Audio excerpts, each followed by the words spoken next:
There's just one place to celebrate a happy new model year. Acura of Pembroke Pines. Drive away in a new Integra. Only $299 a month at Acura of Pembroke Pines, the #1 volume Acura dealer.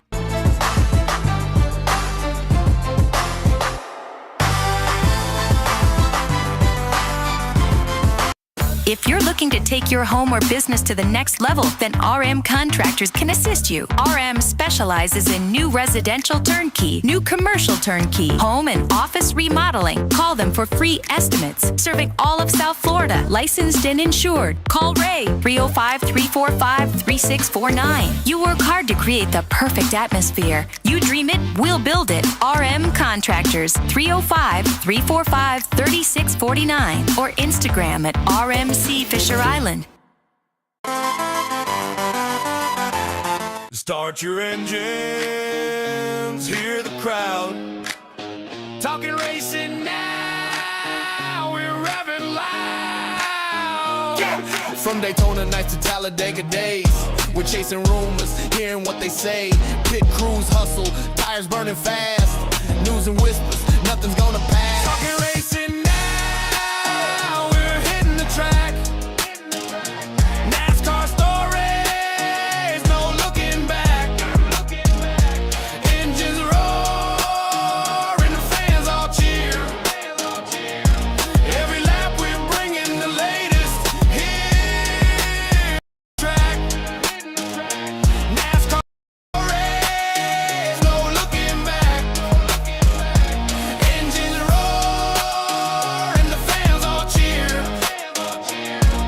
Every lap we're bringing the latest here. Green flags flying, hear the sound. Talking racing now, the best show around.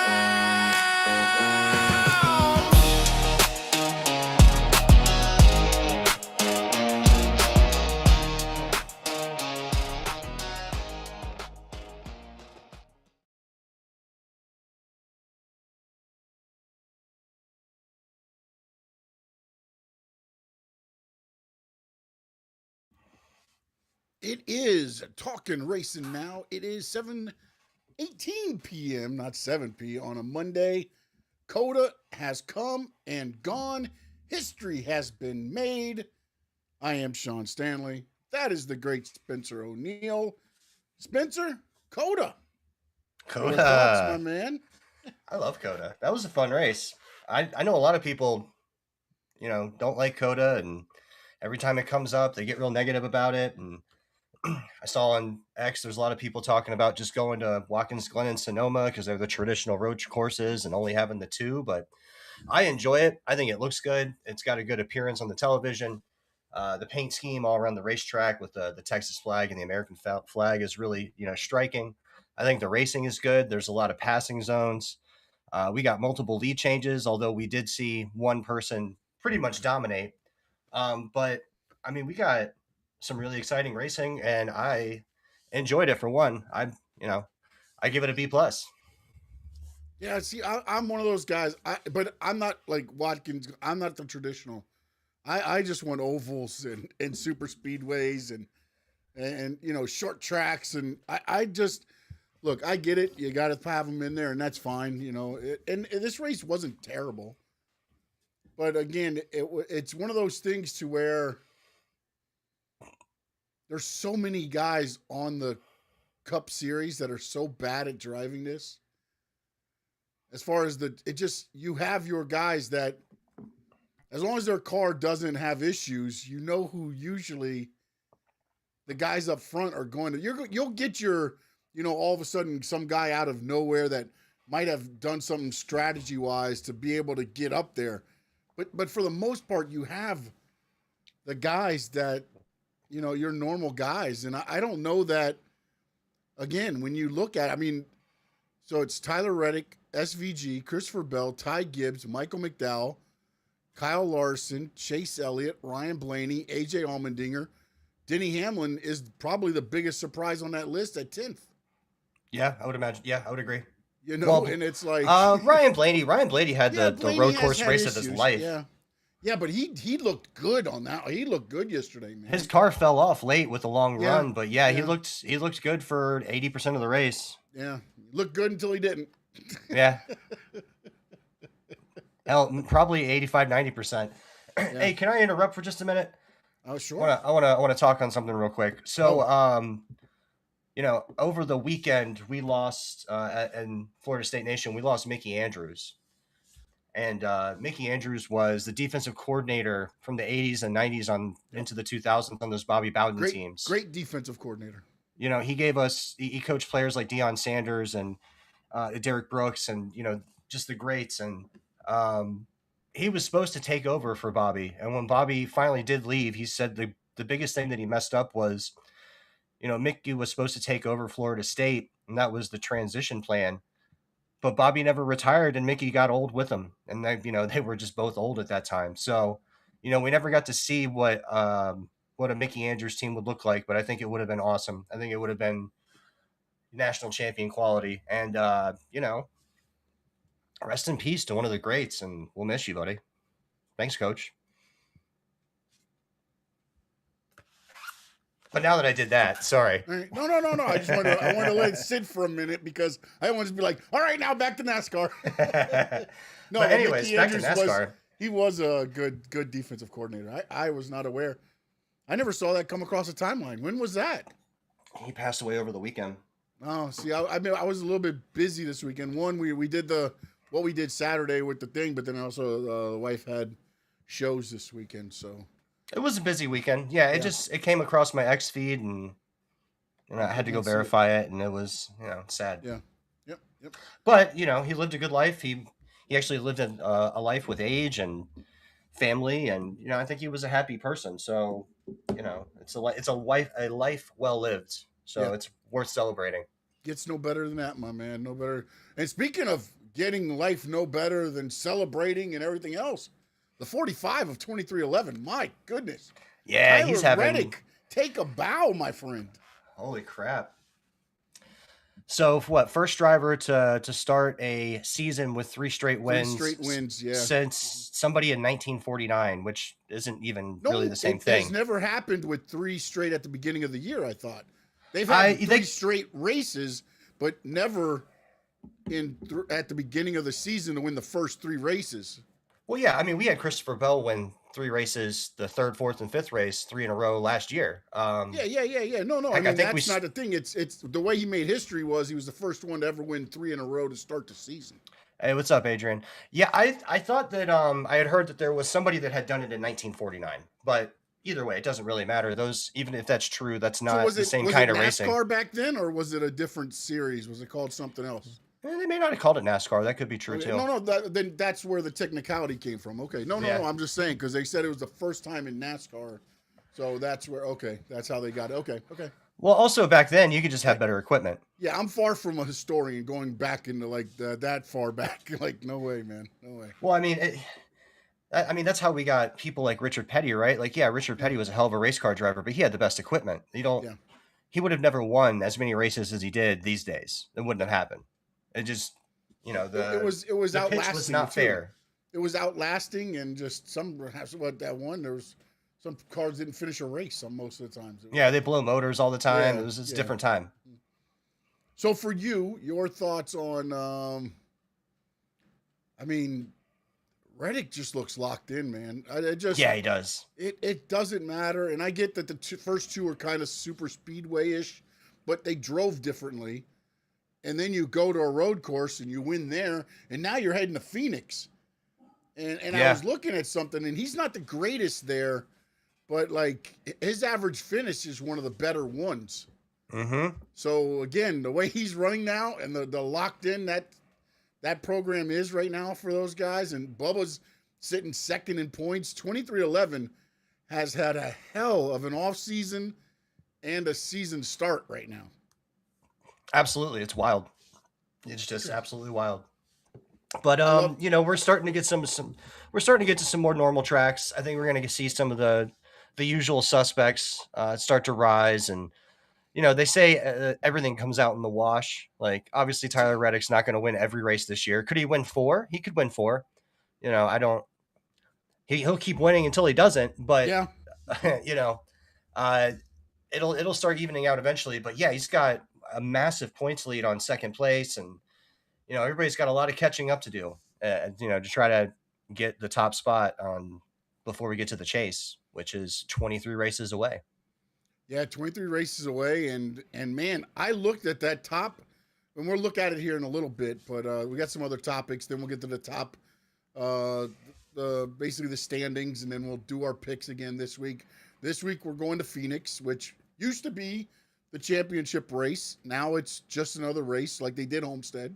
Mm-hmm. So now you're just another race on this season in March. Congratulations. Now buddy. Phoenix still gets championship races though, right? Like they're in the rotation. No, I think they're gonna have like 4 tracks that they alternate. So every 4 years, be like the Super Bowl kind of. I just don't know, because when I look at it, and again, we kind of talked about this one time, and I think you said a couple other, but what other tracks are as safe as, say, Homestead and Phoenix? What other tracks are there that? Well, Vegas is kind of thrown in there, right? Okay. And then, but then you got to think about how late in the year it is. So like, you can't go run Kansas or St. Louis in November. You get snowed out or whatever. So you're running a risk of absolutely ruining the championship weekend. So yeah. But I mean, besides maybe Kansas and St. Louis, I don't know who else is really just sort of like that normal track like that. Everybody's kind of got something going on. I mean, Dover's interesting, Darlington's interesting. There's little pieces to it. They're interesting, but there's so many, like, to me, at Homestead, you get no wrecks. It's once it get, maybe at the beginning, I'm sorry, let me rephrase this. After the restarts, it just gets spread out, and it's just lap after lap after lap after, anybody that's been out there.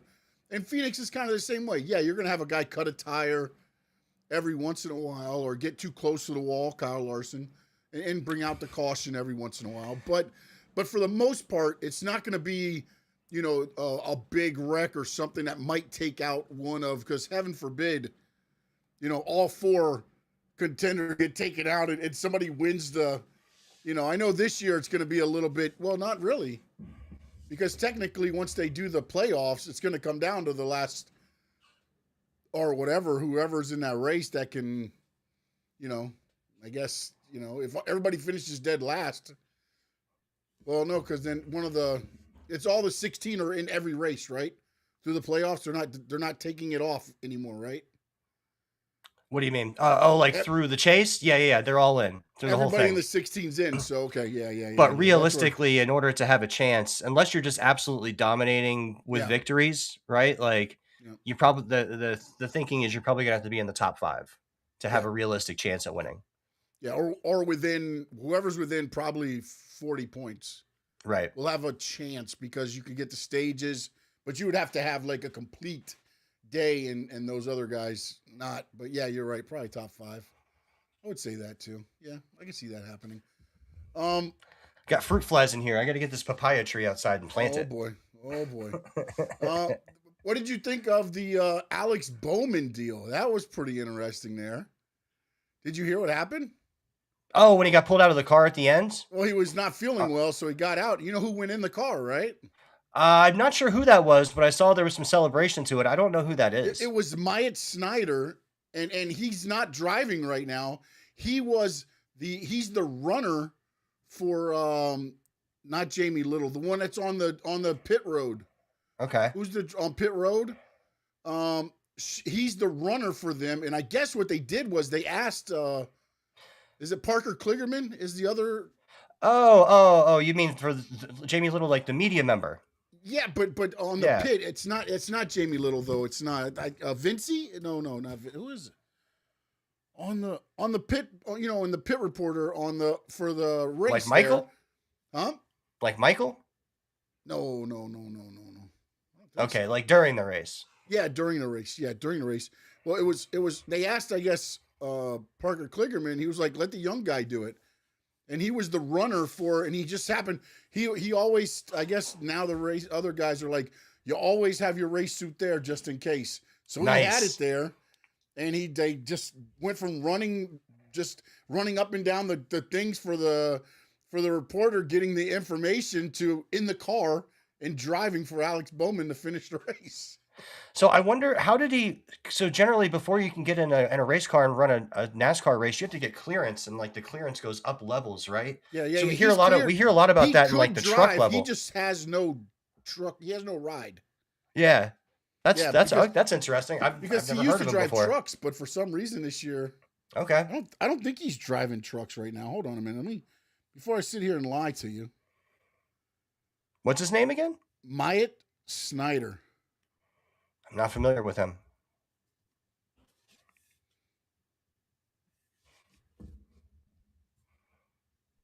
That's like a dream come true, though, right? It's so random. Yeah, he's 31 years old. He's driving the number 91. Oh, he last competed part-time driving the 91 with Jesse Awuji. Oh, wow. He's the son of Marty Snyder, the pit reporter. Okay, that makes sense. Yep.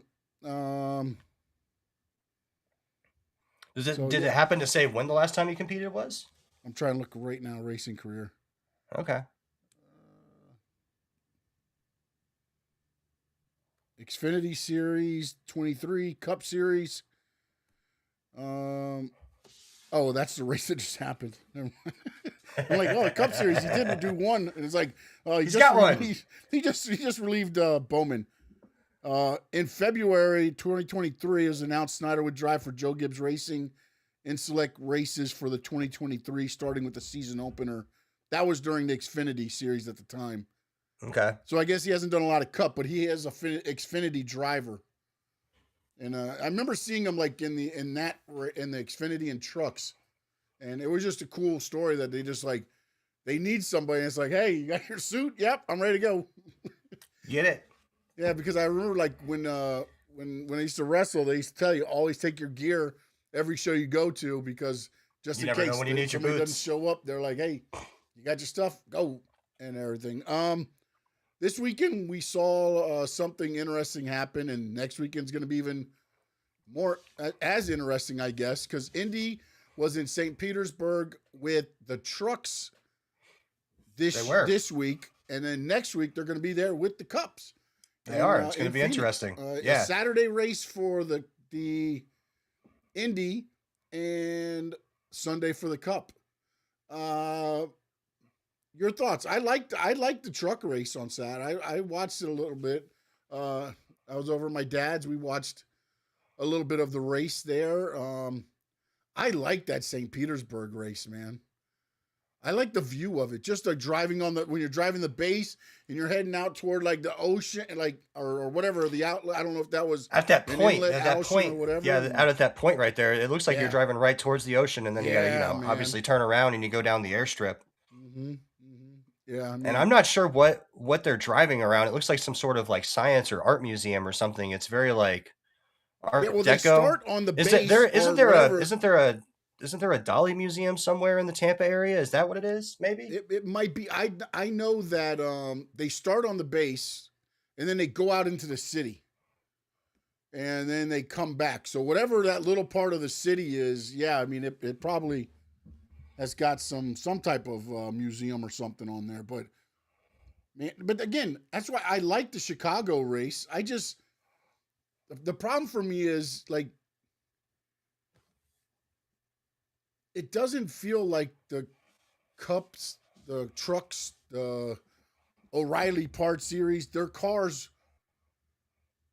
are so like when I watch the Indy cars tight? on those, they're so tight. They just don't look the same. Tight. It's like it just looks slow motion. Like I can do that on 826. I want you guys doing stuff I can't do. Right. You know, like I can't drive short track. I'd be running people over. I'd be bumping into everybody. They'd kick me off. I'd be worse than Hurricane Hocevar. But the track is tight too. The track is tight too. And the Indy guys make it look so like I don't know, man. Just like flawless. They make it look smooth, but have you seen when they go like? And I don't know what sort of camera they're using, but like from the top, just above the driver's view, it's so bumpy. That racetrack is so bumpy. They are bouncing the whole time. I mean, you can see it. They're just bouncing while they're like controlling the car. It's insane. I mean, I'd hate to see a Cup Series car try to manage that. Yeah. I Well, mean, your thoughts of the Indy NASCAR type thing. I know we talked about it. I thought it would be great for like a July 4th, but obviously they're testing some things out to see what works and what doesn't. And then also it helps with the person with Fox, because Fox has the Indy and they have NASCAR for this part of the season. right. So now all of a sudden you combine them, and it probably logistically helps Fox out tremendously. Well, yeah, one, I'm sure it helps Fox out tremendously as far as not having to be in multiple places, right? But IndyCar is owned by Roger Penske, and obviously Penske is a major team owner on the Ford side and Cup Series. So there's obviously a connection there, and it makes a lot of sense for them to kind of play off of each other, right? Like, I don't know that it's kind of like civil rights, right? Like, if you get more civil rights, that doesn't mean I get less.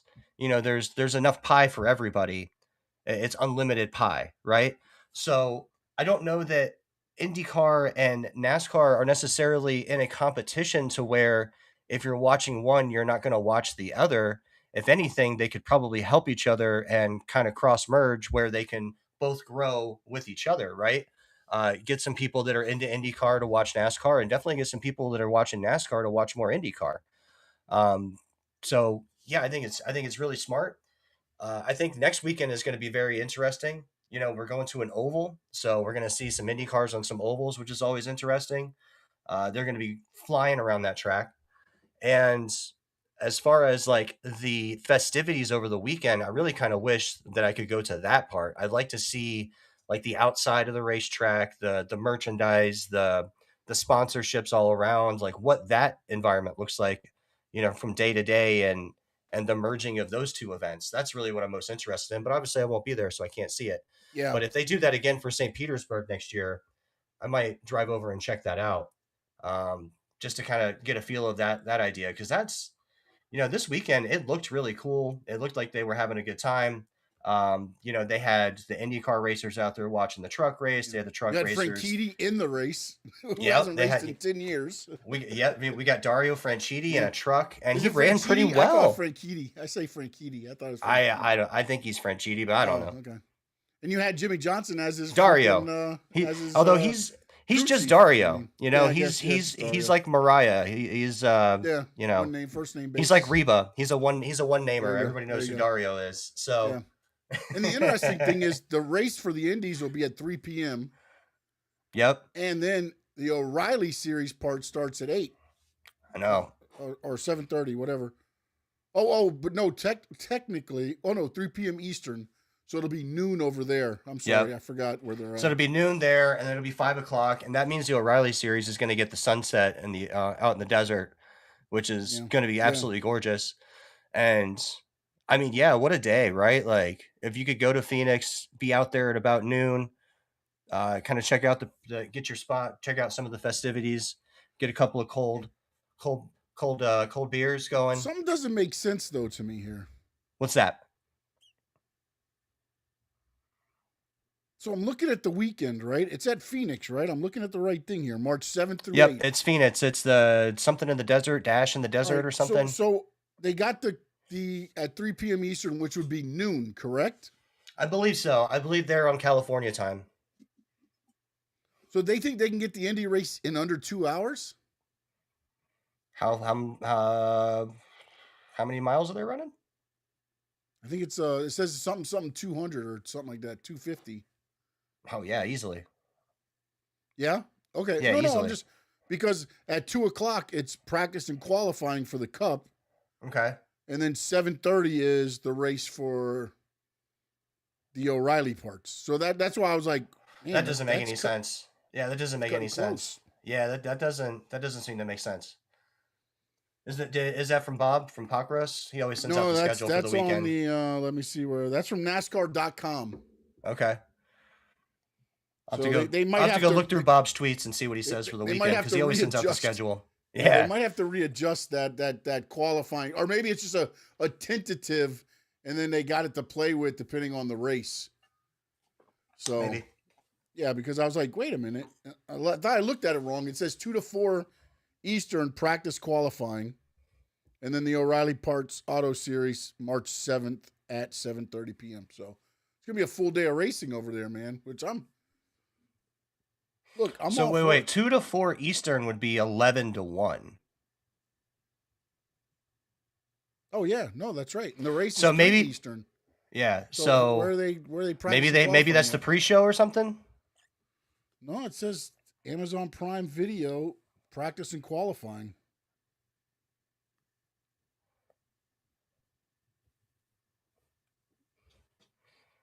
I don't know. Maybe they're starting the race at 3:00 their time. The Indy race. Maybe it'll be later in the day here. But that'd be 6 Eastern. They wouldn't get it done in an hour and a half for 7:30. No. O'Reilly doesn't make Auto sense. Parts. Something's not adding up there. Something's I not think somebody mathing. there must have been some. Let me put racing weekend at Phoenix and see what I can. Somebody at NASCAR didn't understand time zones and put some funny things in there. Yeah, there's got to be something. It would make sense if they would get out there and qualify and practice before there would be a race that day. So I would imagine that it would be practice and qualifying early, right? Like you'd get out there at 10 to 12, then get off the track. Racing weekend actually starts Thursday. The ARCA series will be there on Thursday. March 5th. And then trucks and stuff start Friday, right? No, they probably Friday practice on is, Thursday. Friday is practice and qualifying for O'Reilly Parts. Oh, the trucks aren't racing this weekend. No, they're off. They're off till man, I forgot which were. It's so strange to me that series weeks. takes like the weeks they take off. Yeah.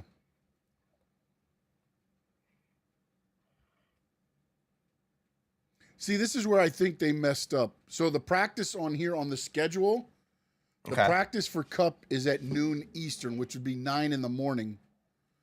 Qualifying is at 1:10, which there would be 10:10.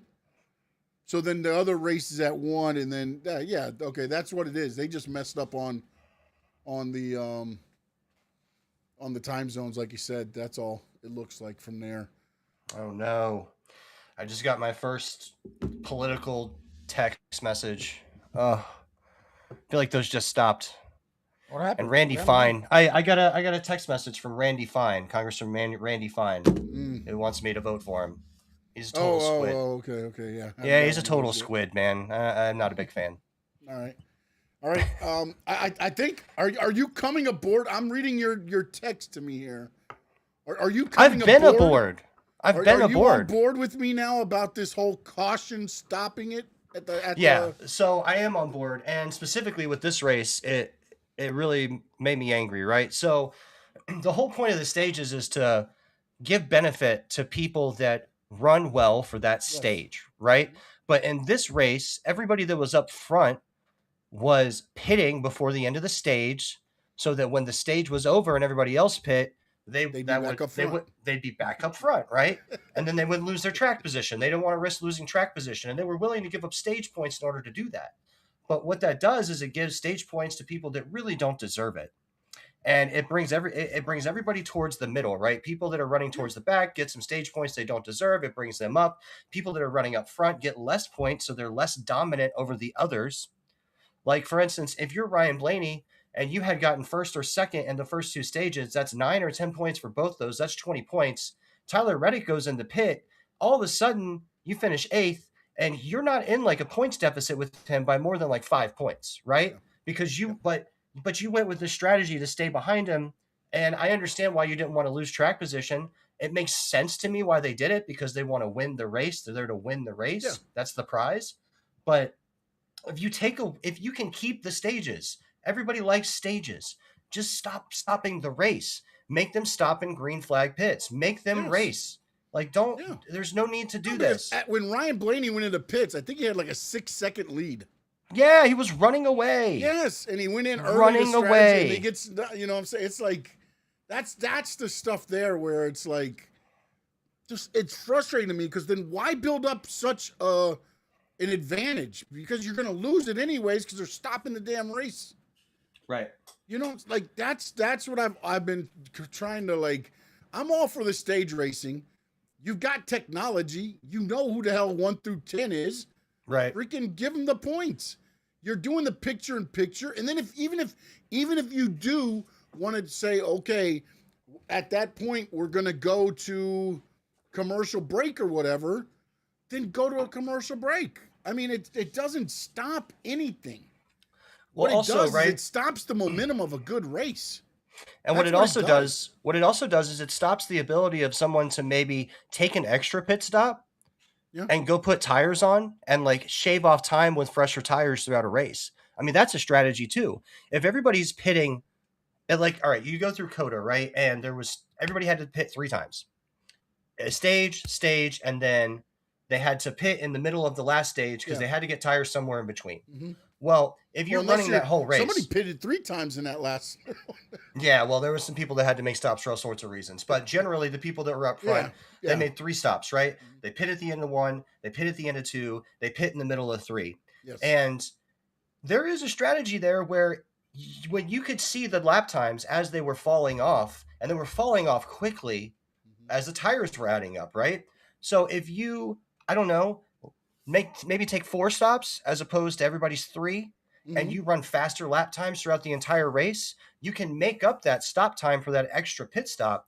And there's a strategy there where that might make you faster than everybody. So if you have a slower car where you're not performing as well, you can try to get fresher tires and you can run faster lap times and you can compete with people that want to stop less, right? Like, but that strategy's gone. It doesn't exist because we have these mandatory stops at these cautions or at these stage points or at the end of the stages. And I know we're beating a dead horse. It's every week, but this week was particularly egregious when you're watching it, right? I mean, the top of the field was absolutely just giving up stage points to go get fresh tires, 2 or 3 laps for everybody else. Yep. And you've got the middle of the pack collecting points, and the race leaders are, just I get it. I get why they do that, but I don't like it. And if you get rid of the mandatory stop, you saw that those tires weren't very good for more than about 30 laps, right? So it's 97, 98 laps or whatever. If you used them properly. Right. So you can still get approximately that many number of stops if that's what you want to do. You can still do 3 stops, but it doesn't need to stop there. And if they don't stop the race at the end of the stage, you're going to have a race to the end of the stage, which is going to be really exciting. Yes. And then you're going to have people green flag pitting almost immediately after. It's going to reset the field, and you're going to get the whole next stage where they're going to race the whole stage to race to the end of it, to then stop again at the end of the stage. And it's going to be naturally like causing pit stops at the end of stages, which is what you're doing anyways. Yeah. But it's also going to make the crew guys strategize instead of knowing that, oh, well, we're good because all we got to do is get to the yellow. We know we're getting the yellow at this lap. Don't worry about it. We're okay. Well, guess what? If that's not there to save your ass, now you've got to figure out and actually freaking be like, okay, we're going to go down a lap here or something. You're going to have to make decisions that, again, tough decisions. But, like, to me, it's just like you're giving the best drivers in the world and best crew chiefs in the world a get-out-of-jail-free card twice a race. Absolutely. And let's talk about, gas strategy, right? Fuel strategy. So, COTA is not a good example, but let's go back to Daytona just for a minute, right? Put your mind frame in the mind frame of Daytona. The cars are not falling off with old tires necessarily. The handling gets a little worse, but they're staying in the pack and they're not necessarily falling off. Well, if you don't have these mandatory stops, then this saving fuel strategy also doesn't necessarily work either because you don't know when the next caution's going to be. You're not getting a caution. You're not getting it. I mean, you're until not the getting wreck. it. Until the wreck, I mean, that's the only thing that's going to save you. I mean, but Daytona has the ability to go for very long periods of time under green flag. I mean, hundreds of laps it can go under green flag. especially when everybody is, falling in line. And I know they're running 3 wide now because of this fuel saving strategy, but if they're not necessarily able to do that and they kind of have to fall back to the days of the 2 wide, I mean, you can go 100 laps without a caution. Yeah. And in that circumstance, I think they were making like maybe 45, 50 laps on fuel, something like that. It causes. I think they even went like 55 at a point. They were about Right. 55, depending on how they stretched it out. Right. I think the racing would be better. The racing would be better. The product would be better. The race to the end of the stages would be better. The whole product would be better if we don't stop. Not mandatorily. I know there's going to be cautions, but whatever. Yeah, cautions are going to happen, but let them be cautions for whatever. Debris, a wreck, whatever those cautions are, I'm fine with that. That's part of racing. But to stop a race at a certain lap, to be like, I mean, I get it when you're at the regional levels and things like that, and you do the stop and you The get non-competitive stops and things like that. I understand because they're not working with $1 million crew guys. You know what I'm saying? When Minnie But to Tyrell me- is out there with little people on his ARCA car and non-competitive stops, which is awesome, by the way. They're kind of good at it. Have you seen them? Yeah. Because they're so low to the ground, their center of gravity is real low. They don't have to lift the tire real high, but they can move it really quickly. And they're already kind of low down to the ground to get there, to get to the lug nuts. Like, they were pretty impressive. Yeah, I told you in the one race I watched a guy, during the competitive drive, get out of the car, help his crew, Yeah. back in and ready to go. And it's like, I can understand at that level. Give them that break. I mean, again, there's probably certain drivers in there that don't need it, but there are, that's understandable. But to do it at a level of the top-notch drivers in the world, and you're giving them stage breaks, just like, I watched the Indy race and I was like, dude, where's the caution flag? Why don't we get brakes? Why are we getting brakes? Where's the brakes? Don't happen. Doesn't happen, man. It's just like, it's just frustrating me. It's like, so why sit in the thing? Why bust your ass to put together such a great car that's going to kick everybody's ass, to know that no matter how far out in front we get, at lap 25 or 20, We're all back together again. We're all back together. Like, no. Now, if you make a bad strategy call and you come in and you pit, whatever, then that's your fault. But allow them to make those mistakes and everything else. You're giving the best people, drivers, crews, a mulligan, basically, man. Right. And that's the frustrating thing. It's like, go to a go-kart race and it's like, you have Jeff Gordon, Jimmy Johnson, all them, and be like, okay, we're going to go 20 laps and we're going to stop. And then we'll put, like, no, man, they're the best drivers in the world. Let them figure it out. Let them battle out, because right now, I'm happy Tyler Reddick's winning. I think it's a cool story. But if we're doing, no stops, would he have been able to get back into some of this stuff, or would he be in some of those?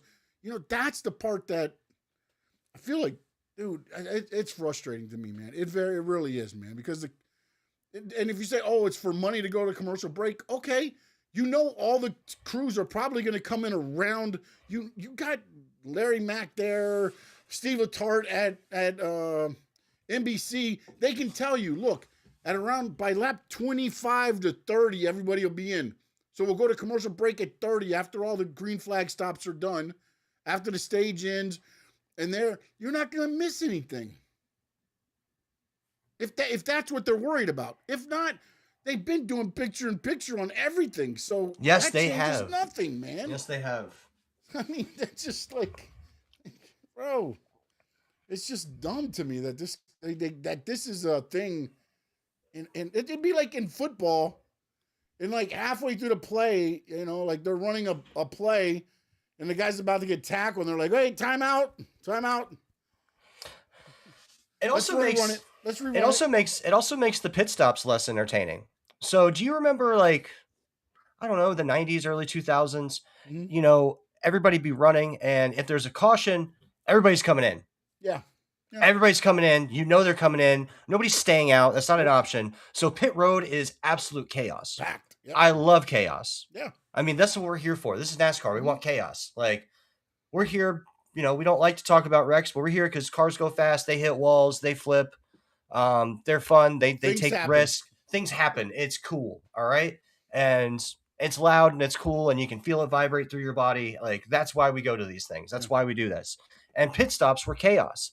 There's 40 cars coming in. You got 40 cars. All these people are next to each other. They're hitting each other's pit crewmen. You know, like there's cursing going on. Each other. They're blocking each other. Yeah. They can't get in. They can't get out. It's awesome.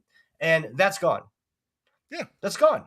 Because at the end of the pit, at the end of the stage, half the crew or half the field is already pitted in order to save their track position. And they're coming in one, two, three, four at a time. Yeah. So it's not like they're even like 15 of those are necessarily in good competition. So then we've got the rest of the field. And I'll be honest with you, I don't even watch the pit stops during the caution breaks. No, that's when I go to the bathroom. Because why would I care? They're just going to be 20th place anyways. Yeah. They're not pitting for first, second, third, fourth place anymore.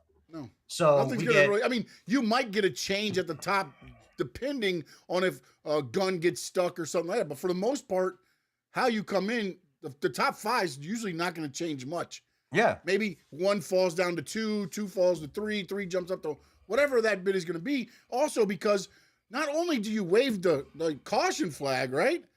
But then you do a lap afterwards before you even open the pits, so everybody's bunched back up. And then everybody goes into the same time. So, like, it's not like, why have a 6-second advantage for what? Did you notice that? Do you notice that the second stage is always just as long as the first stage? Well, because this week they jacked it up. It's 20 and 25. Right, but by the time they run the mandatory caution, they've got 20 laps. Yeah. They start after 5 laps. Yeah. So now they've got 20 laps left. It's the same fucking size. Yeah. It's the same stage. Yeah, because the actual 5 laps were under caution. Yeah. Right. And that's the other thing that's like, dude, like at least like why do those? If you're gonna stop the race like that, why do the laps count? Right. Thank you. Why do the laps count? Well, we're running it under there. I mean. Shit, we might as well just have non-competitive stops at this point.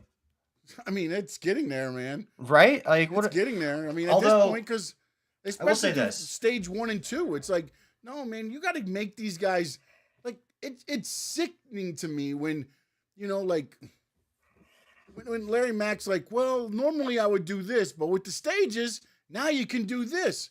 So you've made it easier for the best drivers in the world to. Why make it easier on them? Make it more competitive. Make it more difficult. Make it more stressful a little bit. Put a little stress on them. Mm-hmm. I mean, you're coming. They've taken away the lug nuts. They've taken away the lug nuts. They give us this one lug nut, which has this tiny little locking mechanism, which doesn't work half the time. So we got tires flying off at an alarming rate.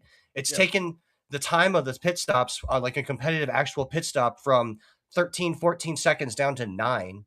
Yeah. What are we talking about? Why? Why are we doing this? Put the lug nuts back.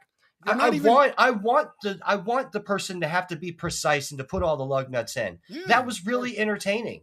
Why are we getting rid of this? They make it. They're trying like to make it more than what. But like even with the yellow, who's going to speed on? I mean, I know some people get caught, but for the most part. They're not speeding on it, but now you got a green flag stop. You've won the stage. You're about 2 laps in. You're trying to keep your timing going to keep your 6-second lead. Yeah. You hit too quickly on the pit road. Now you hurt yourself because now you're gonna get stopped. You're gonna get stopped. Which is why that penalty exists to begin with. Yes. Right. It's useless nowadays, man. Right. Oh man. Yeah. So, but I will say this: there's a lot of loud voices which are saying the same things we're saying. People with bigger followings that are, not just fans like we are. I don't understand why that wasn't with Mark Martin and all them in the room. And again, maybe it was brought up. And maybe it was just too much to do at one time, right? Like getting the chase was a big win. How much of a difference does it change it to say, hey guys, there's no more yellows to save you guys. There's no more. We're still having stages, but you're still racing through.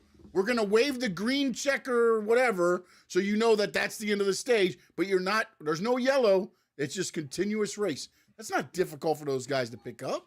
No. Maybe next year.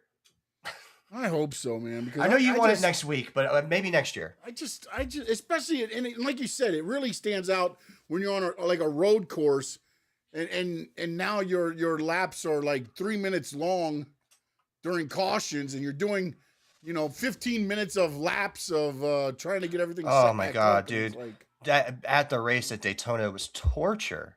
Torture.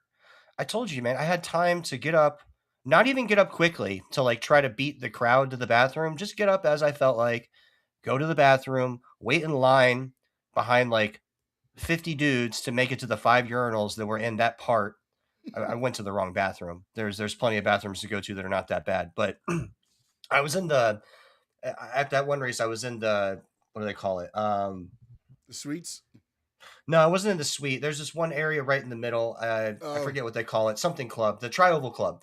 I was in the Okay. Tri-Oval Club, and the Tri-Oval Club is, it's a little older, so all those guys they have to pee. So I was behind a bunch of old guys, and there's like 5 urinals in that bathroom, so I shouldn't have gone to that one. But I had time to wait for all the old men in front of me to pee, so I could go pee, and then go get a beer, go get a hot dog, have a cigarette, come back, and there was still like 2 laps of caution. And well, what are we doing? I come back and I start at one point in time. I literally started booing in the middle of the race when the caution came out. I didn't know that the hood had come off. I couldn't see why they had the caution. Remember the hood flying off in the O'Reilly's race? Yeah. Yeah.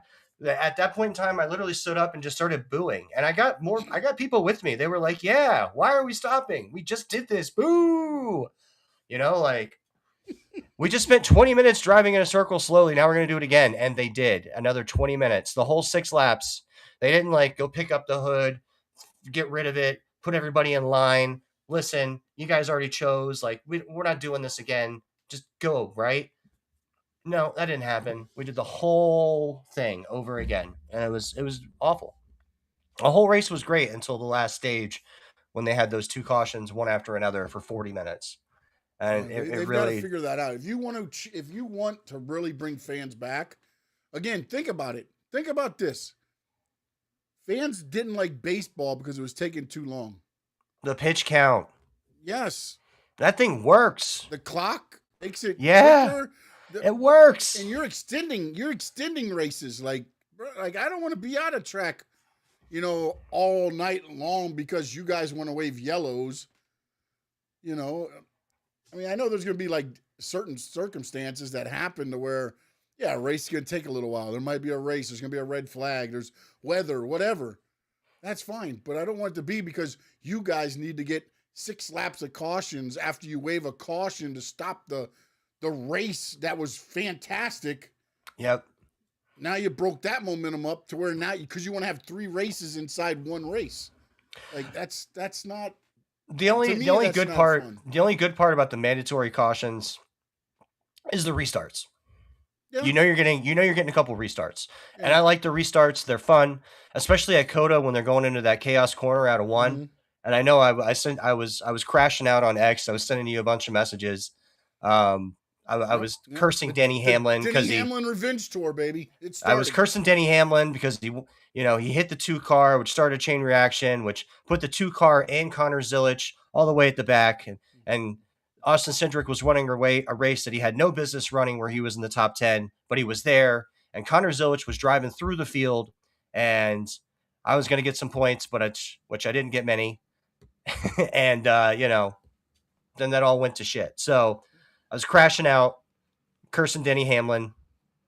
It's not Denny's fault. It's racing. It's that corner is wild, but yeah, but it's fun. Like that part I is fun. accept your apology. On Denny's behalf. I accept your apology. Yeah. Well, you got to crash out sometimes. That's what makes it fun. Yeah. I mean, I already said I got Logano's dead to me, and your boy Zilic is dead to me. Both of them guys dead to me. It's like, have you ever? Everybody's cursed the kicker, on their favorite football team for missing kicks. So it's kind of the same thing. Sometimes you just got to crash out. Yep. All right, let's take a look at what we have now in the top 20. Again, your top 16 make the chase, the last 10 races of the season. And right now we have Tyler Reddick is, of course, in the lead. And then Bubba Wallace is 70 points behind him. Chase Elliott, 72 points. You know what's funny? They do the chase. We're 3 races in, and it's almost like, is the season over yet? I mean, has he already won the championship? Because wasn't this the worry, though? That it was going to be like, oh, some guy's going to lock it up within before the season's over and nobody want to watch. I don't think that's the case. But. You know, you don't know, but Reddick did win, 5 races 2 years ago? Yeah. So he's got the ability to go pop off another 4 or 5 more. Like, he could run away with this. This is doable. Yeah. No, 100%. And to be honest, man. He had a lot going on last year. Yeah, but here's my thing, man. If you're, to me, I get that NASCAR says, oh, they want it to be, well, then that just means that 2311 is doing something right, and the 45 team. I mean, they're doing something right. That should be like applauded and celebrated, not like, oh man, this is what's wrong with NASCAR. No, that means that they're doing their work. They're doing their homework. They're the drivers in the sim. They're hitting everything they need to hit while they're at the track or on the way to the track. The car comes off the truck, ready to go. Like, that should be applauded, not like, oh, geez, Tyler Reddick's just destroying NASCAR or whatever. To me, it's like, no, that means that they're putting the work in, man. Since when do we care about people winning races? That doesn't. Well, they did before. That was the problem, right? That's why they wanted the That's winner why we started changing rules for Jimmy. goes to the playoffs, right? I mean, that's how we started this whole process of changing the rules, was to stop Jimmy Johnson from winning championships over and over again, I guess. So. Yeah, and it's like that's all your fault, Jimmy. Yeah. Anybody in the top 10 surprised you? Because there was a couple, and I know, again, remember, there was the Daytona 500, Big Rex took out a lot of big names. Atlanta, the same thing. Anybody surprising you in the top 10? Let's just go there, top 10. So SVG is surprising, right? Mm-hmm. I mean, I've seen the races, so it's not surprising, but if you had told me at the beginning of the season that with Daytona and Atlanta being the first 2 races and that he would not win COTA, that he would be 5th in points, I would have been surprised. Yeah. Joey Logano is surprising just because I feel like he hasn't had that great of a season. Yeah. But then, I mean, Daniel Suarez is surprising. He has really, been consistent, and he had a good running at COTA as well. So that's been surprising. I mean, I'd say half of the top 10 is surprising. Yeah, I keep going down the list. Like, AJ Allmendinger is surprising. Michael McDowell is surprising because he also did not win a super speedway race, which is how I would have expected him to be a top 10 driver. If I saw this, I'd be like, oh, well, he must have won Daytona or Atlanta. I mean, he's a super speedway ringer. He didn't do either. Yeah, I mean, pretty much 5 through 10 are surprising altogether, except for Logano. Logano, I wouldn't have been surprised before the year started if you told me he was number 6. But just from what I've seen, I'm surprised he's number 6. Yeah. I feel like he hasn't been the 6th best driver this year. No, definitely not. I'm trying to find I was looking at the top 20 today, and it was like Hamlin is 19th, or no, Hamlin was 23rd or 24th, but he's 8 points out of like the 16. It's pretty tight. Yeah, it's all very tight. You get up in there and everything. But yeah, man, I mean, you got Zane Smith up there right now in 14th, and he's been running okay. That's actually not surprising to me. Zane Smith running 14th is not surprising to me. No. Ryan Preece at 16 is not surprising to me. No, Ryan Preece isn't, but Zane Smith is. Yeah, no, Zane Smith was guys running in the top 10 right now don't surprise me, only because they usually run the speedway tracks pretty well. Also, they stole all of JGR's confidential information. Yeah, and usually they cause the wrecks, so therefore they're not in the wrecks. Yeah, well, there's one way not to be in the wreck, and that's to cause the wreck, right? Yep. That's right. 100%. That's the plan. That's the way you do it, buddy. That's the way you draw it up. Noah Gragson. I mean, your 17, 18, 19, 20 is like, I think it would be the guys there. It just surprised me that you don't like, Hamlin right now, the start that he had. I mean, down Noah there Gragson now, and Ty Dillon being 18 and 19 is surprising. I'm surprised they're that high, but I'm also not surprised because the first 2 weeks were chaos and you never know what you're going to get. And COTA's unpredictable and it'll all come out in the wash. We'll see what happens. You think so? I mean, I don't know that I don't know that anybody's necessarily going to catch up with Tyler Reddick because I think he's a fantastic race car driver. But I do think that you're going to start seeing, your William Byron at 13 start to come up towards the top 5. Yeah, you're going to Your see Ryan Blaney is going to cement himself in the top 5. I think you're going to see Daniel Suarez, AJ Allmendinger, and Michael McDowell start following towards that 15-20 range. The cream SVG always rises to the top. It all comes out in the wash. That's the saying, right? Like Ty Dillon is not going to be 19th in points. That's not going to happen. Ross Chastain is going to rise. Mm-hmm. So, okay, let's do this. In 3 races, let's see. We'll do 3 races. Okay. Or you know what? No. Let's do by next race. Next race. We'll keep it interesting here. All right. Anybody that's in the point standings, you can take right now. That will not be in the standings next week. Your pick would be in the 16? Yep. We're going to Phoenix? Mm-hmm.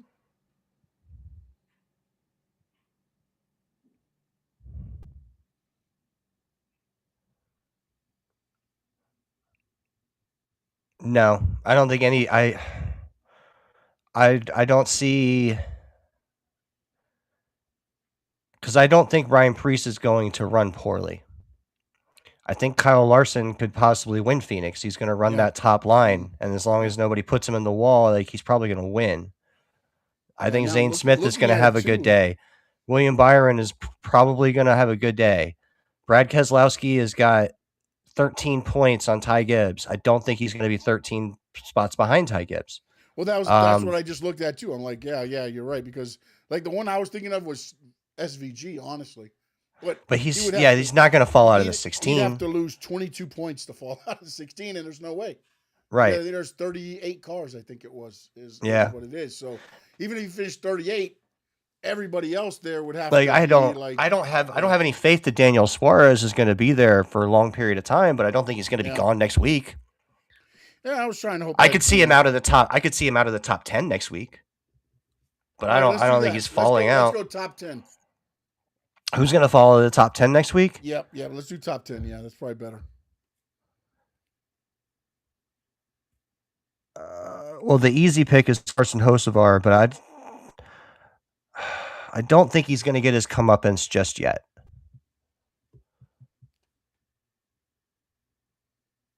I would pick AJ Allmendinger to fall out, and I would say William Byron, Kyle Larson.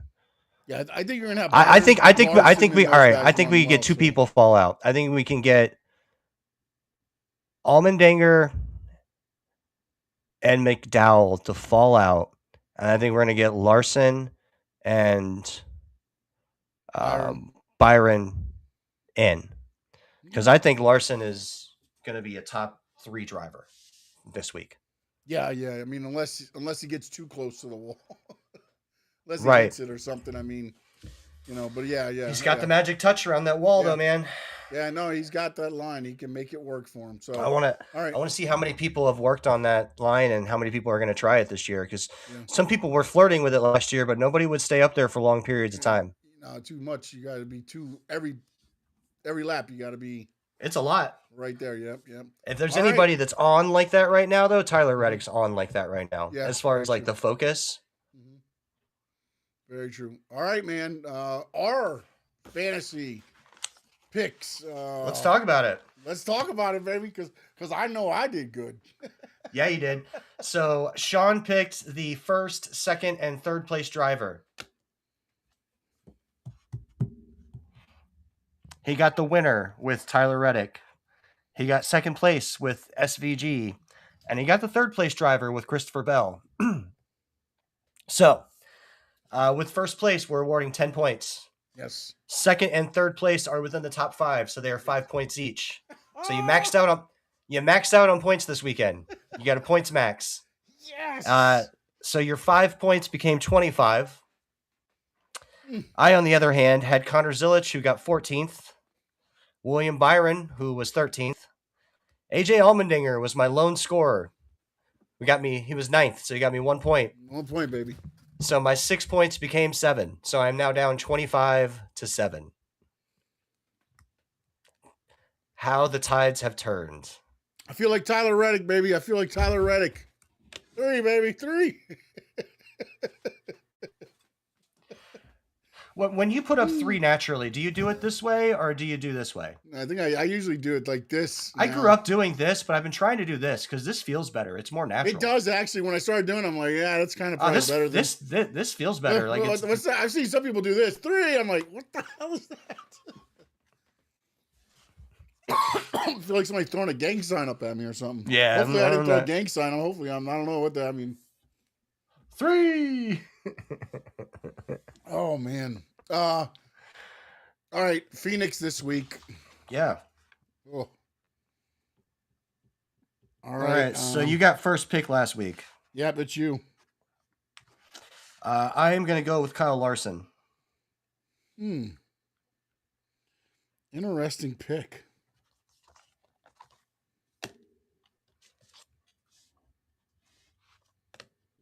I feel like you had that one lined up. It's Phoenix. It was pretty obvious to me.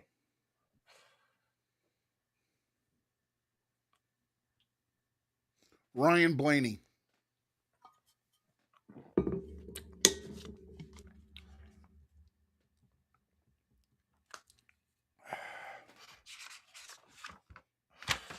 Give me Christopher Bell.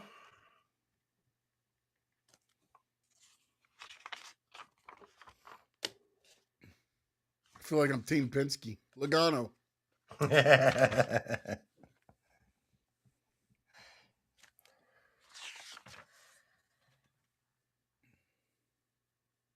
And screw it. Give me Tyler Reddick.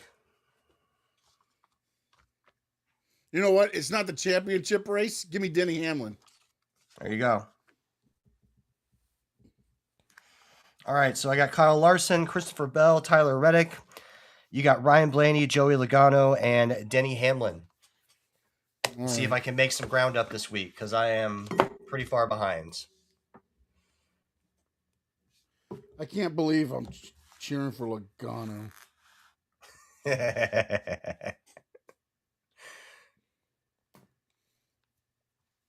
Hey, so far for you. They talked about it a little bit before the pre-race I saw. Your thoughts on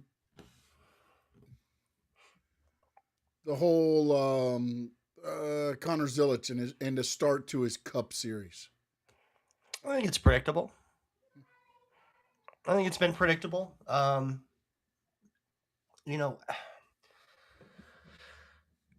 He came out with tempered expectations. He always tempered his expectations coming out. He was realistic. Yeah. And what was going to happen. Yeah, we weren't, but he was. I think a lot of people thought he's going to grow throughout the year. I'm just saying it felt like there was so much like build up for him. Right. And I know what he did. I know him in the team. Not that it's like him doing it, but everybody kind of, I think, put so much like and not realizing, because us as fans or whatever, it's a whole nother car. Well, the car does different things on different, they're kind of pointing everything out on every, and I wasn't really like, necessarily thinking all about that, as they got more, technical on it, it's just like, you just automatically think that this guy's winning everything in this. It's just automatically going to jump up and keep winning. And you can tell now, and also like, was it yesterday? Oh no, it was Love yesterday. He's teammates with Kyle Busch, but he got in Kyle Busch's way, and Busch knocked him out, man. Knocked him out of the way. He's like, I learned some stuff today. And I think that's also what, with Connor, you're not going to outrun these guys like you outran, everywhere in trucks and things like that. That's not going to happen here. Right. They're driving with the best of the best, and I think that's where, again, he came in with different expectations, I think, than what some fans and maybe, media type like us. Well, thought, but people don't remember. I think people thought he was going to be Jeff Gordon, and I don't think people really remember Jeff Gordon's first year or two. yeah, It wasn't. it wasn't what you got. It wasn't what it ended up being, right? But once he figured it out, obviously he became Jeff Gordon, and he was Jeff Gordon very quickly.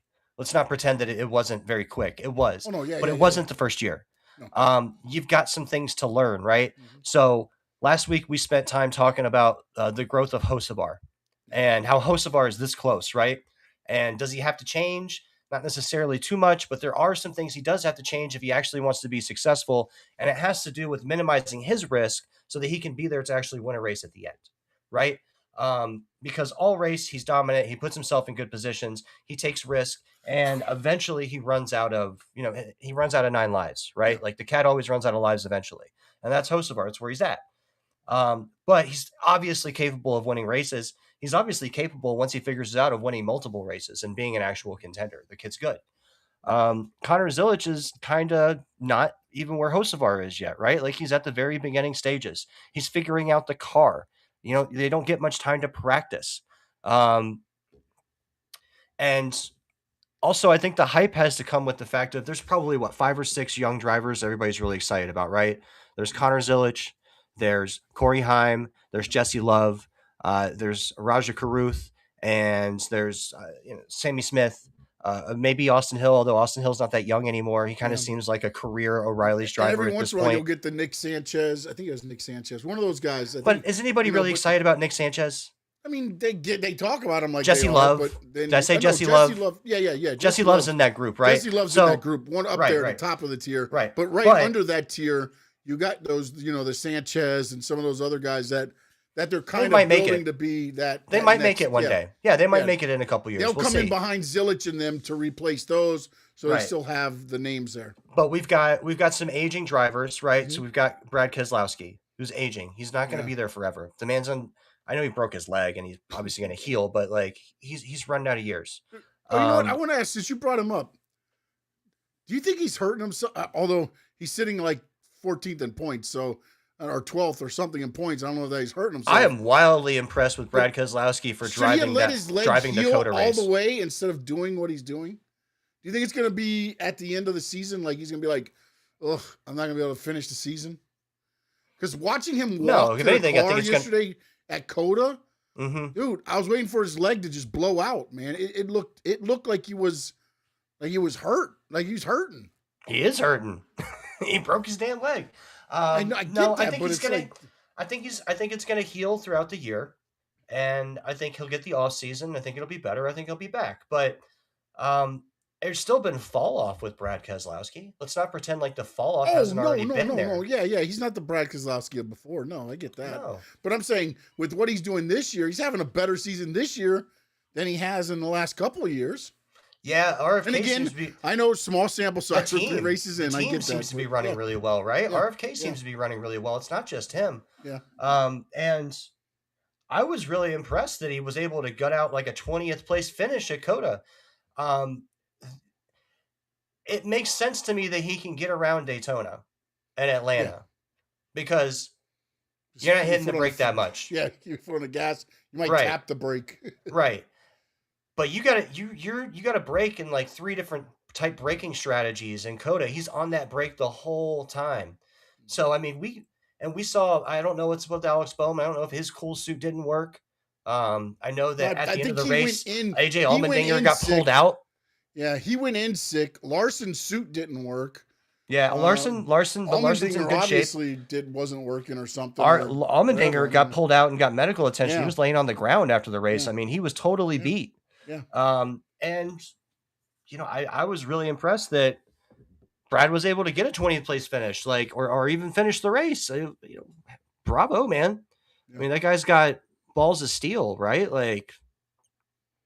But as far as Zilic, no, I'm not surprised. I think it's going to get better throughout the year. Mm-hmm. And then I think what's going to happen is that next year expectations are going to be lowered and he's going to get better. He might win a road race this year. He ran really well at COTA. He just got spun out twice, and then he passed more people than anybody else. He drove through the field twice from the very back. In like 10, 15 laps, he went from 30th to 4th. And then he did it again. And then at the end, when he got spun out the last time, it was too late. He wasn't able to make it any higher than like 14th, but he drove from 30th to 14th in like the last 10 laps. He was faster than everybody all day once he got accustomed to the car. So, like I could see him winning some of these road courses or later in the year and then coming up next year. The question is what happens in the ovals and the more traditional tracks. When is he going to start winning those? And I don't know, but I expect him to win them. But I don't think it's going to be this year. And I don't know if it'll be next year. But I could see 3 years from now, us talking about Connor Zilic as, a top 10 chase driver. Yeah.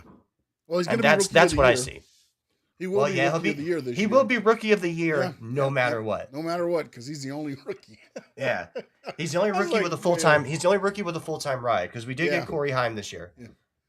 Who outperformed him at Daytona. Corey Heim ran his ass off. He was wrecking people.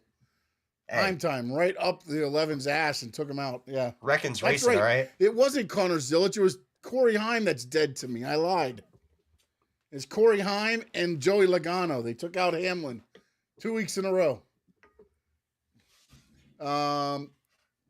Spencer, let's let them know where they can get a hold of you in the YouTube and everywhere in the streets. Got it. So you can find me on X at NoldOut87. Hit me up. Come follow the page. Try to grow the thing. You can find me on YouTube here at Talking Racing Now with the great Sean Stanley Media House. You can find me, on the YouTube streets, on the chats. I was hanging out with Big O a little bit today. I'll be hanging out with Sean and Frankie tomorrow. Hanging out with Adrian, Tony, Finn Sammy whenever Finn's TV is on. I'm around, I'm nulled out. And holler at me. Go Knowles. Holla at you. Holla at me. You can catch me at SS_Sports Talk on X. I'm at Stanley Media House everywhere else. And of course, please like, subscribe, share out if you like talking NASCAR, pro wrestling, South Florida sports. Send out the channel. You can check. You can catch me with Frankie Fresco tomorrow at 7. It is the Squared Circle Digest, and of course, I'm on with Adrian on Fridays at 7. South Florida Sports Unfiltered, and then we also do 2 Raw for SmackDown on pre and post PLEs on WWE events. We just did one for Elimination Chamber. That was fun, man. Go check it out at the Rainy Day Podcast. Or Tony Talking Game. And Tony Talking Game as well. That's right. For the great Spencer O'Neill, I'm Sean Stanley. This has been Talking Racing Now, the best show around.